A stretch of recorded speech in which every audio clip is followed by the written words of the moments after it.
It's the way you feel and the outcome that tell you. And it's interesting because you've got to learn vibration. You must get conscious control and awareness of what you are vibrationally broadcasting, because that equals your life. So if you don't know what you're broadcasting, then you cannot possibly accurately predict an outcome. A lot of pessimists are accurately predicting outcome. And a lot of optimists are accurately predicting outcome. So we just want to say, your thoughts matter, but what matters more is your awareness of how the thoughts feel when you think them or speak them. That's the only way you're ever going to have control of your own experience. So sometimes I feel great. Yeah. Sometimes not so much. Yeah. And so you're a sloppy thinker. Well,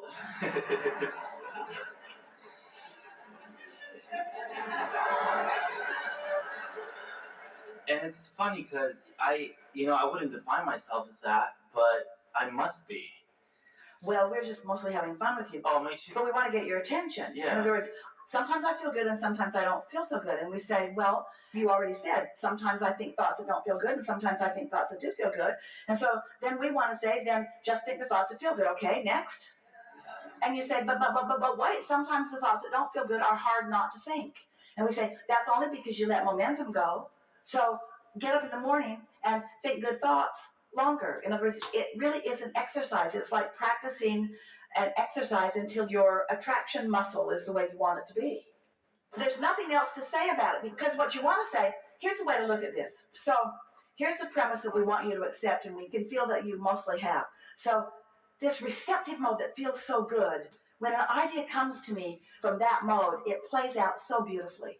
When I'm flying high and I get the impulse to hire someone, oh man, they're better than I even knew they were going to be. When I'm in trouble, when I'm overwhelmed and the impulse comes to hire someone, not so good of an experience. And you can apply that to every single experience in your life. So when you acknowledge that how you feel when you take action results in an outcome that is consistent with the way you felt at the beginning. So that is the thing that we want you to know. If it's the only thing that you ever heard from us or anyone, it's the only thing that you would ever need to know. Because you create your reality, and how you feel matters, period. We don't have to keep saying it again, but we will, over and over and over again. But what is most of the world talking about? Most of the world, oh, we love you all so much. Most of the world is talking about what's created from this that didn't feel good. So they've got these outcomes they don't like, and all the books and all the conversations, everything's talked about what was created from there. Nobody's talking about, I could be here and solve everything. Instead, they say, but I was here and I created this. What do you think about this? What do you think about this? Look at this. Look at this. Look at this financial condition. Look at this physical condition. Look at this political condition. Look at this economic condition. Look at this. Look at this. Look at this. Look at this. Look at this. Look at this. Look at this. Look at this. Let's talk about what can we do that we've created. How can we fix it? And we say, you can't. You can't keep looking there and do anything other than perpetuating more of that. Can you feel the sort of craziness that we feel about the way most are approaching it, when all you got to do is just for a little while think here, and if you can't think here, don't get up. If you can't go to work and feel good, then for a little while don't go to work. If you got a friend and you can't think there, then don't be with that friend. In other words, let this matter so much, because this is leverage beyond anything that we can describe. This is the energy that creates worlds that you're tapping into. So when you decide, I can do this, I can practice good feeling thoughts until they become my habit of thought. I can practice optimism until it becomes the way I look at life. Because you can spend decades, and many do, and generations, and many have been spent, talking about this stuff that's been created from this place, and there's no point in having that conversation anymore. You're not ever going to solve it. Ever, ever, ever, ever, ever. What are we going to do about all of these problems? What are we going to do about all these problems? Take your attention from them, and they will cease to exist. Oh, Abraham, that doesn't seem logical. Well, it's because you haven't tried it. You keep perpetuating it, and you've convinced yourself that that's the way it has to be. And yet, every now and again, an idea comes, you're tuned in, you follow it out, and go, wow, That was magic. You call that magic, and you call this reality. And we call this unnecessary and this normal.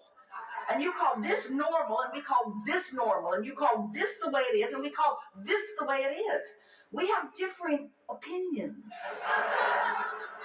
of how to spend your time and what to think about and how you want to feel and how it all plays out. And there is not one exception in all of the universe to what we just said. Not one.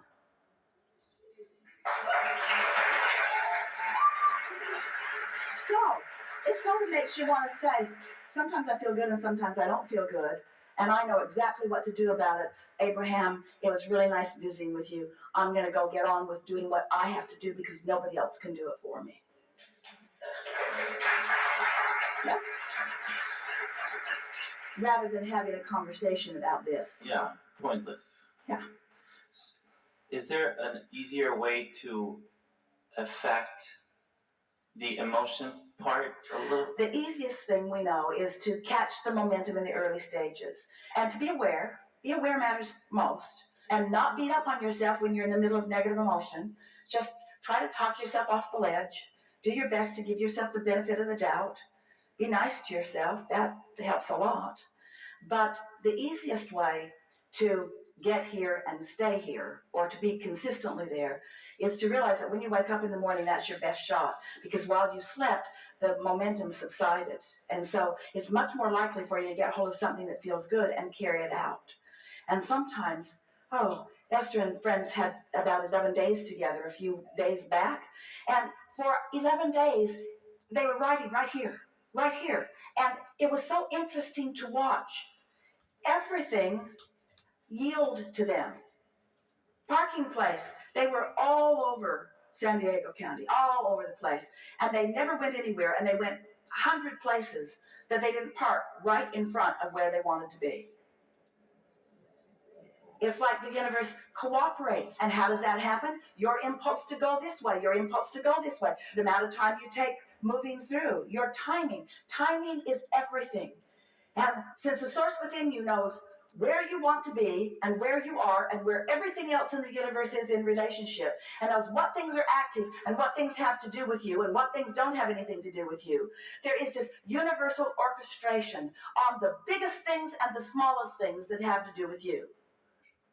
And once you get tuned into that, you will become addicted to connection. You will become addicted to being in the receptive mode, and nothing else will do. And after a while, after a few hours or minutes or days or weeks of experiencing life treating you that way in response to what you've got going on vibrationally, after that happens, the first time you have a little negative thought, you go, whoa, whoa, whoa, whoa, whoa, whoa, whoa, whoa, whoa, whoa, whoa. You are the enemy. You will take me down. I know you will. If I allow myself to focus on you, because law of attraction is so not choosing sides. Any thought you activate, law of attraction will jump right in and make it more. So it really is about thinking and feeling and noticing what comes and saying, hey, I like that. And after a while, you'll gather around you those who only want to talk about good things, who want to talk about the good things in life until most people who are listening in are gagging. They just can't believe they're sitting next to you in the restaurant and they heard the bunch of you talking about how good this food is so many times that they want to kill you, each and every one of you. You're talking about the light, you're talking about the twinkles, you're talking about the sunset, you're talking about the air, you're talking about the fragrance, you're talking about how comfortable the seat is, you're talking about how much you love each other. There's so much to talk about that most people never talk about or rarely talk about because they want to talk about real things like problems. That's how. And you never run out of good things to talk about. And then there is the repeat factor. Remember that time?